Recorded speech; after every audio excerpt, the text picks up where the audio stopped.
Hey guys, Donald Trump just shredded Mitch McConnell for voting against RFK Jr. He said, quote, "I feel sorry for Mitch. He's not equipped mentally." Check it out. On your cabinet, sir, we saw Robert F. Kennedy Jr. get confirmed. He's going to come in here and be sworn in. Mitch McConnell has now voted against several of your nominees. He voted against RFK Jr. as the next health secretary, citing conspiracy theories. What's your reaction to that? Well, I feel sorry for Mitch. And I was one of the people that led. He wanted to go to the end and he wanted to stay leader. He's not equipped mentally. He wasn't equipped 10 years ago mentally, in my opinion. He'd let the Republican Party go to hell. If I didn't come along, the Republican Party wouldn't even exist right now. Mitch McConnell never really had it. He had an ability to raise money because of his position as leader, which anybody could do. You could do it even, and that's saying a lot.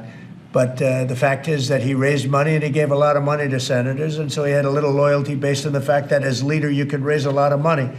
Senators would call me and they say, he wants to give me 20, 25 million. Can I take it? I'd say, take the money. Take the money. But he engendered a certain amount of, I don't even call it loyalty. He was able to get votes.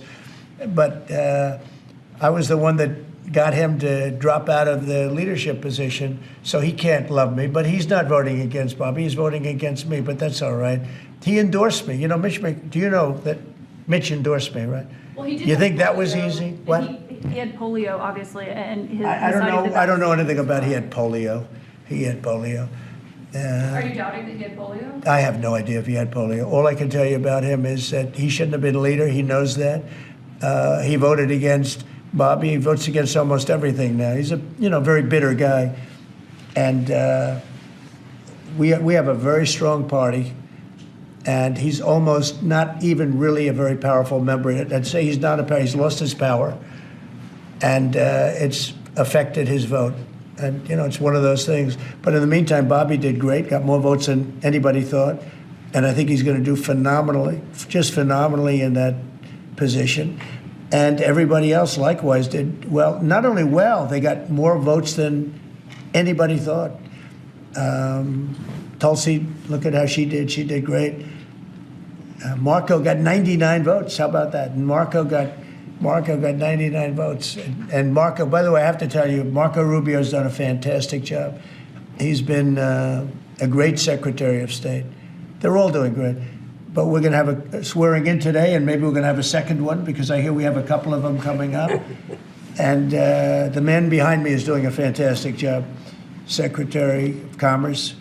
And I think you're going to see something very big come from today's signing. This is going to be a very important signing. Okay?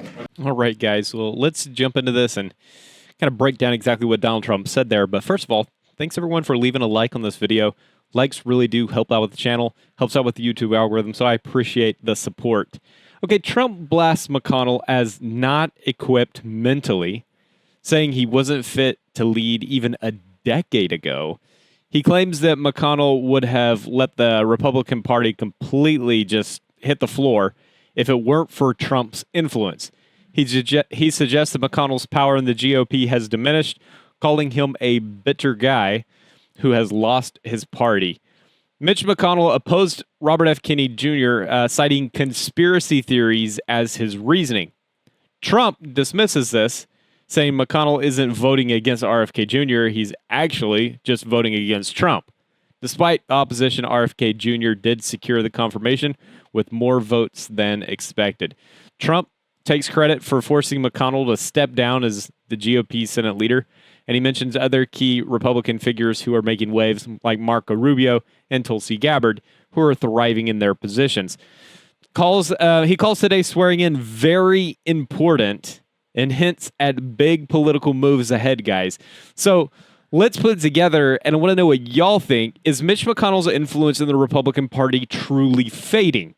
Do you agree with Trump's claims that McConnell was never fit to lead? And what do you think about RFK Jr. securing the health secretary position? Will he be good for America? With McConnell stepping back, who do you see as the real power players in the Republican Party now? Drop your comments, guys, down in the comments below. Do you side with Trump? Do you side with McConnell on this one? Where are you at? And what does RFK Jr.'s confirmation mean for the future of the GOP? Let's hear it, guys.